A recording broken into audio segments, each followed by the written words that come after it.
Ang pahayag kay Juan, 11 kabanata. Pagkatapos, binigyan ako ng isang panukat na parang tungkod at sinabi, Tumindig ka at sukatin mo ang templo ng Diyos at ang dambana, at bilangin mo ang mga sumasamba roon. Ngunit, huwag mo nang sukatin ang mga bulwagan sa labas ng templo, sapagkat ibinigay na yon sa mga taong di kumikilala sa Diyos.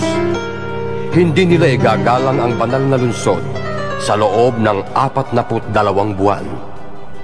Ipadadala ko ang 2 kong saksi na nakadamit ng sako, at sa loob ng 1,260 araw ay ipapahayag nila ang mensaheng mula sa Diyos. Ang mga saksing ito ay ang 2 punong ulibo at 2 ilawang nakatayo sa harap ng Panginoon ng lupa. Kapag may nagtangkang manakit sa kanila, may lalabas na apoy sa bibig nila at tutupukin nila ang kanilang mga kaaway. Sa ganoong para ay mamamatay ang mga magtatangkang manakit sa kanila. May kapangyarihan silang isara ang langit upang hindi umulan sa panahon ng pagpapahayag nila ng mensaheng mula sa Diyos. May kapangyarihan din silang gawing dugo ang tubig at magpadala ng anumang salot sa lupa tuwing maibigan nila. Pagkatapos nilang magpatotoo, aaho ng halimaw na nasa bangin at makikipaglaban sa kanila.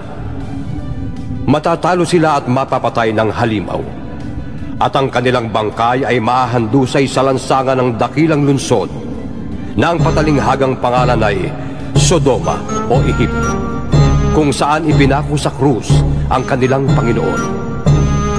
Sa loob ng 3 kalahating araw, ang kanilang mga bangkay ay panonoorin ng mga tao mula sa iba't ibang lahi, lipi, wika at bansa, at hindi papayag ang mga ito na mailibing ang mga bangkay. Magagalak ang lahat ng tao sa sanlibutan dahil sa pagkamatay ng 2 saksi.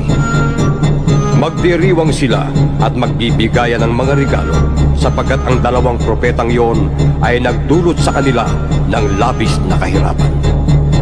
Pagkalipas ng 3 kalahating araw, sila'y muling binuhay ng Diyos, at sila'y tumindig, at labis na nasindak ang mga nakakita sa kanila.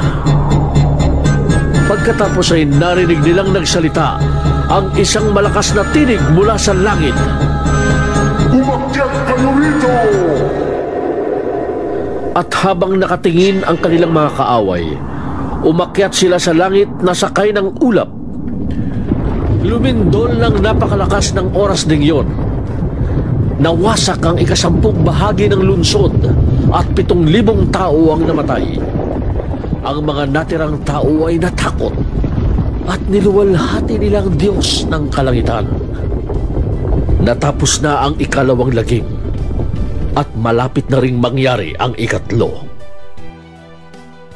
Hinipa ng 7 anghel ang kanyang trompeta, at mula sa langit ay may malalakas na tinig na nagsabi, Ang paghahari sa sanlibutan ay inilipat na sa Kristong ating Panginoon.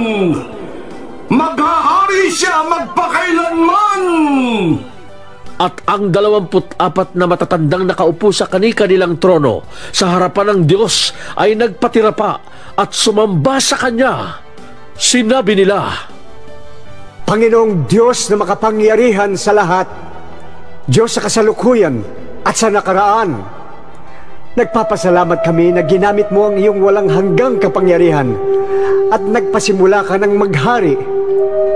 Nagngingit-ngit ang mga di kumikilala sa iyo dahil sa dumating na ang panahon ng iyong poot, ang paghatol sa mga patay at pagbibigay ng gantimpala sa mga propetang lingkod mo at sa iyong mga hinirang sa lahat na may takot sa iyo, dakila at hamak. Panahon na upang lipulin mo ang mga sumira sa sanlibutan. Nabuksan ang templo ng Diyos sa langit at nakita ang kapanang tipan sa loob. Pagkatapos ay gumuhit ang kidlat, dumagundong ang kulong, narinig ang malalakas na ingay, lumindol at umulan ng yelo.